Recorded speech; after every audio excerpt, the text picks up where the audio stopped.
Nate Goyard.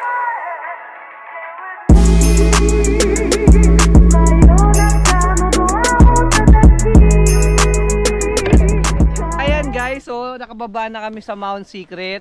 Ngayon pupunta kami sa anong pangalan nun? May ngay secret nga lang. White Mountains. Hindi, sa White Formation. So ayan, naglalakad na sila. Guys, napakaganda ng view kung nakita niyo yung drone shots. Napakaganda sa taas. Kaso nga lang, may nabalitaan kami parang may problema dito.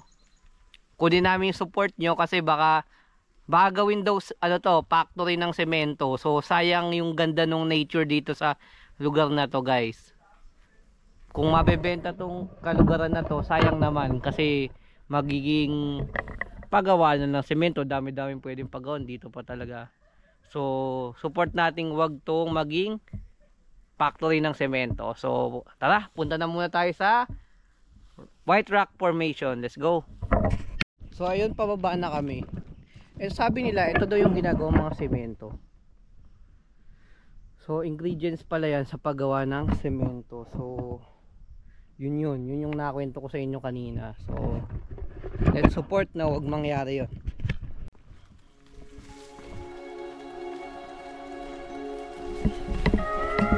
Suka na daan.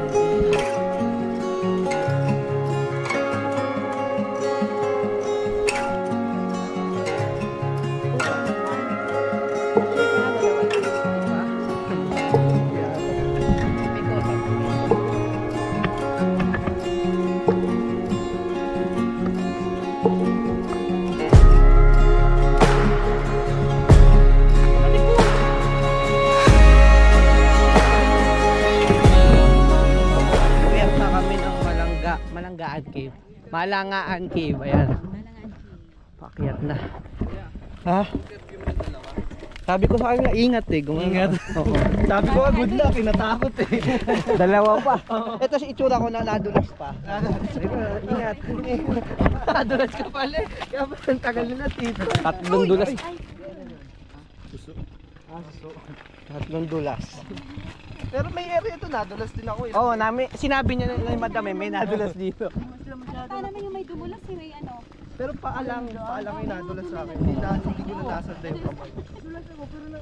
Ay, kaya iba yung bato eh. O ginagawa nga daw, camping site daw yung kabila daw.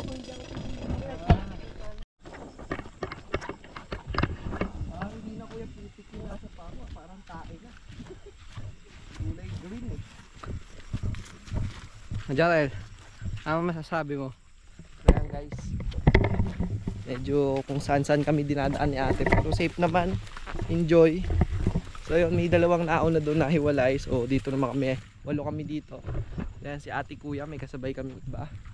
Pero masaya na, ma-enjoy ang trip. So papunta na dito, white na ba to, pero ano siya, medyo na may mga tama, may mga ano, may kanya kami nagpasabog ng dinamita.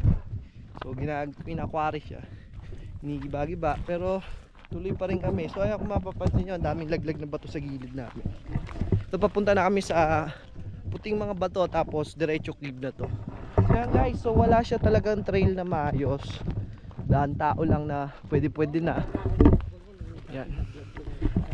Pero di pa kuya malaki siya nito. Ayan. So ito, medyo mahirap-hirap lang yung dinadaanan, kaya medyo ako tuloy-tuloy sasalita kasi yung dinadaanan namin literal na wild pa.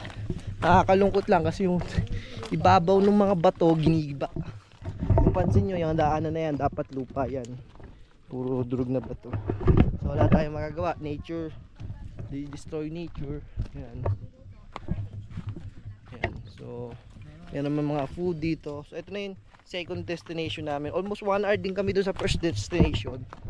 So ito, parang 5 minutes pa lang kami naglalakad papunta dito sa second destination. So ayan guys, ayan sila. Medyo pagod na. Ito, paakit na ulit kami. Hope na walang mangyaring okay lahat ang mangyari. Then diretso na kami sa cave na yun. Kung nakikita mo, tuturo niya ata. So ayan guys, kita-kita na lang tayo sa loob.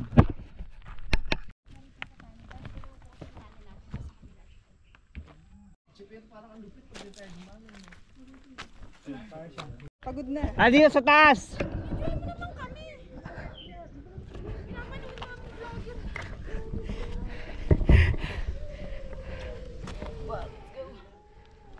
Kain ng kambing. Ay, pala.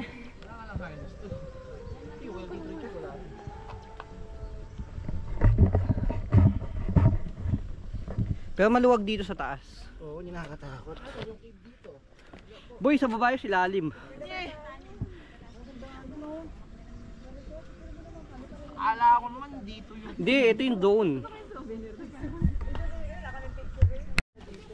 Dito makakatayo tayo. Baka malapad. Tayo, zone na tayo dito.